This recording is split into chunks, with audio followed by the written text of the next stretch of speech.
In this deep, deliberate walk through Viktor Frankl's book, Man's Search for Meaning, we move from the bleak concrete of the concentration camp barracks into the luminous, disciplined architecture of a psychological theory born out of unimaginable suffering. This is not a rushed account, it is a slow unfolding of what happens when a human being is stripped of everything except the final freedom, the freedom to choose one's attitude. Viktor Frankl was an Austrian neurologist and psychiatrist, born in Vienna in 1905. He survived the Nazi concentration camps, including Auschwitz, and lost most of his family to the Holocaust. Out of this devastation, he built a professional life as the founder of logotherapy, a meaning-centered school of psychotherapy, placing the human search for meaning at the very heart of existence. The book unfolds in two interconnected parts. The first, a vivid and often harrowing autobiographical account of life inside the camps. It reads like both a memoir and a study of human behavior under extreme conditions. The second, a concise but profound exposition of logotherapy, where Frankl sets out the principles and techniques of his method, showing how they emerge directly from lived experience. When Frankl describes the daily reality of the camps, he does not simply list acts of cruelty. He examines the mental and emotional states of the prisoners, how shock sets in during the first days, how apathy becomes a shield, how moments of defiance or dignity can appear in the smallest gestures. He shows that the human spirit can endure unimaginable suffering if it can locate a reason, however small, to keep going. Even when every external freedom is gone, there remains the inner freedom to choose one's attitude. From these observations grew the foundations of logotherapy.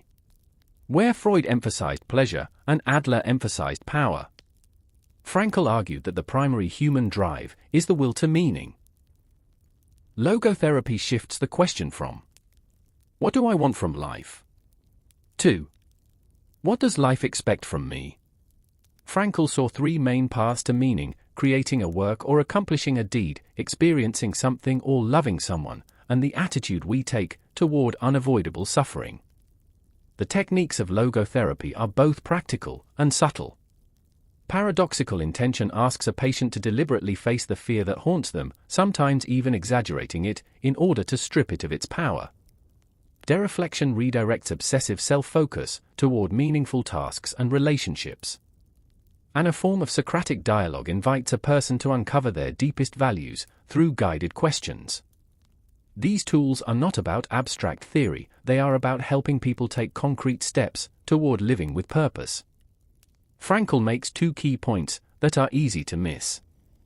First, meaning is not something we invent from nothing, it is discovered in work, in relationships, and in the stance we take toward suffering. Second, freedom is never entirely lost. No matter how constrained the situation, we retain the power to choose our attitude. These two ideas form the backbone of his philosophy, offering both humility and hope. Some critics note that logotherapy leans on existential and sometimes spiritual assumptions, not always measurable by strict scientific standards. Yet its influence endures because it addresses something universal, the need for a guiding purpose. In modern psychology, Frankl's ideas often complement evidence-based therapies, adding a dimension of meaning that many methods overlook. Frankl's work is not about romanticizing suffering. He is clear that hardship is not inherently ennobling. What matters is how we respond when suffering cannot be avoided. We can choose bitterness, or we can choose to face it in a way that affirms what we love and value. The legacy of man's search for meaning is vast.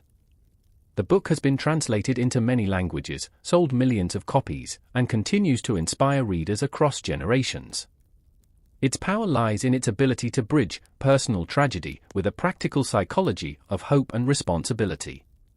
Frankl's voice is calm, steady, offering not platitudes, but concrete duties. He calls us to action rather than to passive optimism.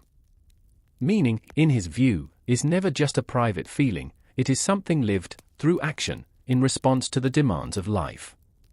In closing, the deepest contribution of man's search for meaning may be its insistence that life is not an empty stage, where we improvise without consequence. Life asks us questions every day. We answer, not with words, but with how we live. The most ordinary acts, showing up, creating, loving, choosing our attitude, become the building blocks of a meaningful existence. It is a simple idea, but one with the power to reshape how we meet each day. And as you carry these lessons forward, remember, Frankl's message is not simply a story to admire, but a compass to guide you. The question is not whether life will test you, it will, but whether you will meet that test with a meaning worth living for. So take a moment, right now, to think about what your life is asking of you today, and how you will answer. If this journey through man's search for meaning has resonated with you, share it with someone who might need hope. Subscribe so you never miss the next deep dive into ideas that can change a life. And keep listening, because the search for meaning is never over. It is lived every single day.